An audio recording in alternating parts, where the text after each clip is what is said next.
Hello Gemini, thank you so much for checking out my channel here at Reflexive Moon Tarot. I'm Sarah and I will be hosting this reading for you. So let's get into it.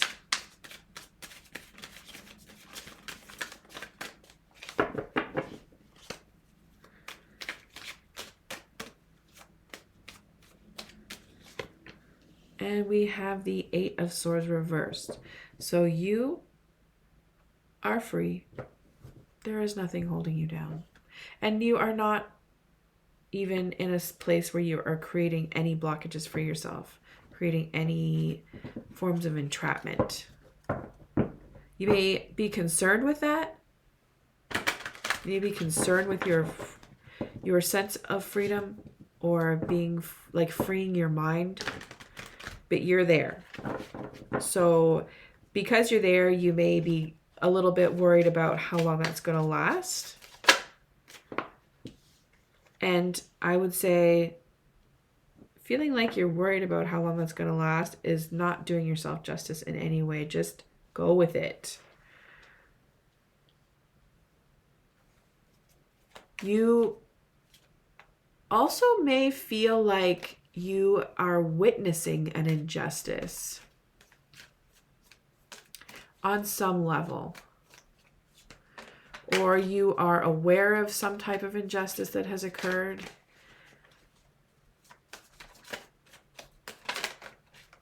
And maybe this is really interesting. It could also even mean like you know that like your freedom may be at the cost of someone else's, or at the cost of a shitty situation.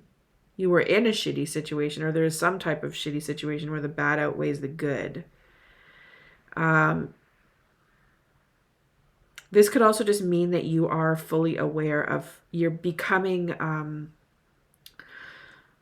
like you're awakening to the fact that there is an imbalance. So this is also awareness. This is opening up your mind and seeing a way out of a situation where there is an injustice that is occurring. It may be directed towards you, or it may just be in general. But either way, there is a situation that you are able to get honest about that is really, it's very emotionally conflicting. You might be seeing the light in terms of how a person is treating you, or that you deserve better. And yeah, you deserve better. You also could be thinking about the future generations, or if you have a child, you know, there is a child that could be bringing you joy right now, or your inner child is beginning to sort of take over and experience that joy and that wonder. And also, you know, on a more boring note, just the consistent, like not boring, but just like wanting to have consistent joy. Like you see your capacity for experiencing consistent levels of joy, and you want to have that. You want to hold on to that. And there's something within your environment, within your life, that is heavy, but like you still, like your light shines so brightly, like you know that you're going to get through this, whatever it is, or that you know you have the capacity to prevail and maintain like a critical level of hope to keep you through any situation.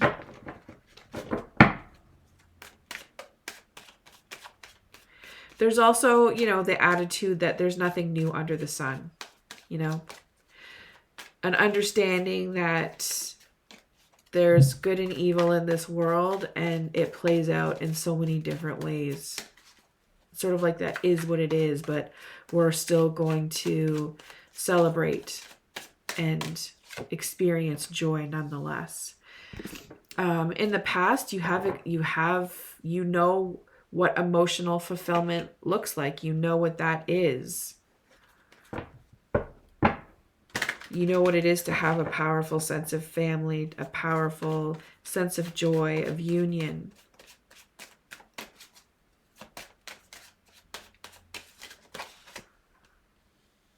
And you, in your immediate future, are going to sort of light the way for others, Gemini, with your awesome creative capacity to have vision, to know which direction you're headed in. You have leadership qualities, and taking the time that you've done a lot of work, taking the time that you need to heal wounds, get grounded, know how to stay grounded, access your inner wisdom, and also confidence. Virgo is confident in whatever it is that they know. They know that they're the shit. They know that they are desirable and that they have desires, and no matter like how people view their desires or what they find pleasure in, they're content with that. Virgo's got the goods. So there might be a Virgo in your life that you're going to be connecting with in the future, but I feel like this is sort of you. This is an extension of you and the light that you carry, and how it really is so powerful and able to lead the way. And it's your destiny. You have a good attitude about what is meant to be and what isn't meant to be. You have a solid understanding of where you are, where you're headed, and you are able to receive signs that acknowledge and that validate your path.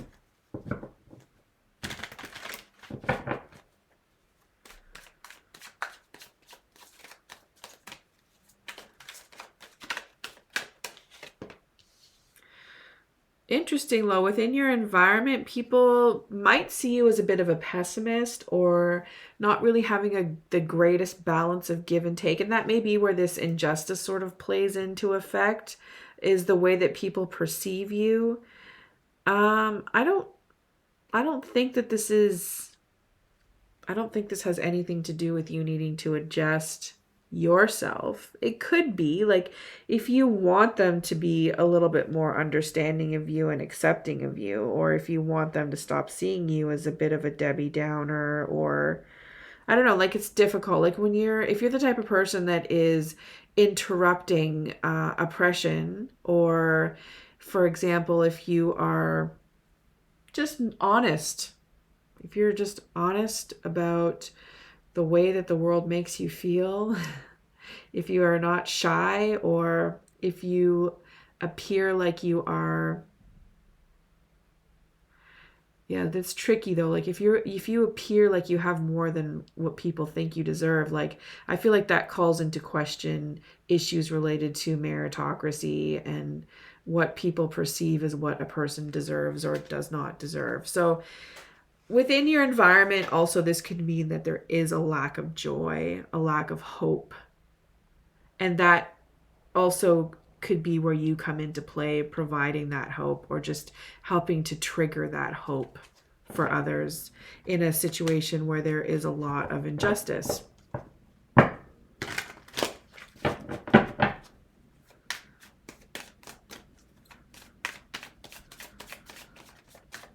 So counting all of the blessings and helping others do the same.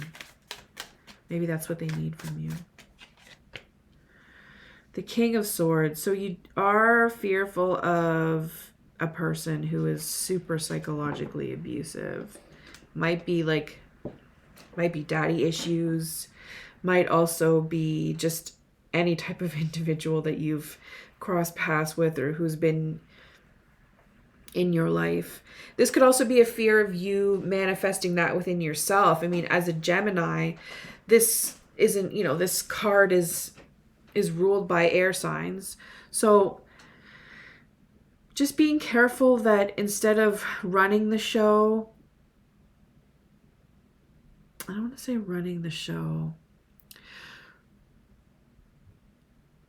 Like, this could be a valid fear of your own toxic traits, which can be like, you know, the nature of those toxic traits can be like malicious gossip is usually at the core of that. Just really wanting to know other people's business as well, because, you know, the stories of what's going on with other people is what also inspires you to create. And then also a lack of balance with your duality. Like when you think about the twins, when you think about Gemini, the constellation, even in the story of, like, you know, the two twins, one being mortal, one being immortal, and ending up at a standpoint where they only get to sort of see each other in a balanced union not that often. You know, that can be like, it can be heavy to feel like you don't get to have these moments of true balance, or of satisfaction, or of joy. Like if you have mental health issues, or not issues, but just like, you know, diagnoses that, you know, really speak to mania and bipolarism and whatnot. So this could be a part of your fear of having that sort of take over and get the best of you, or it could be a person that's super abusive that triggers you, and you don't want to attract that energy in your life again. And that's totally fair. I think it's really important that you have like a good sense of your fears, and making sure that you're staying on track with not avoiding, but just staying protected, right? Because there is either, like, you're gonna possibly end up interacting with somebody who's a tyrant, who really, like, the systems that this person creates is oppressive and violent. And, you know, you're up against this. This is what you're up against. It could be something that, like, it could be systems as a whole that you're up against constantly. This could also be an individual who just is a narcissist and who's decided that they're trying to abuse their power over you, like on a more of a micro level. This could also be you getting a little bit too cocky on some level, like your fire energy taking over. I don't really think that is the case, but I think it's important to examine it in this way, because, you know, if people are seeing you as a leader and lighting the way on some level, or, you know, this joy, this fiery energy that you are also able to foster, it's really important that you don't let it get the best of you and turn into like a certain level of overconfidence. So making sure that you are secure in your surroundings, secure in your system, that you know, your daily grind, basically. It's going to be a bit of a challenge for you. That's what's going to come up. And that could be like a seasonal thing. And it may impact your creative, like seasonal depression may impact your creative process. So just be mindful that and gentle with yourself, Gemini. Don't beat yourself up for nothing. If you're having a hard time because the weather's shitty, just be good to you and take care of yourself. So with that, thank you so much for checking out my channel. If this does resonate, please do hit that like and subscribe button. I'm also happy to hear comments in the description box. And thank you so much again. Take care and bye for now.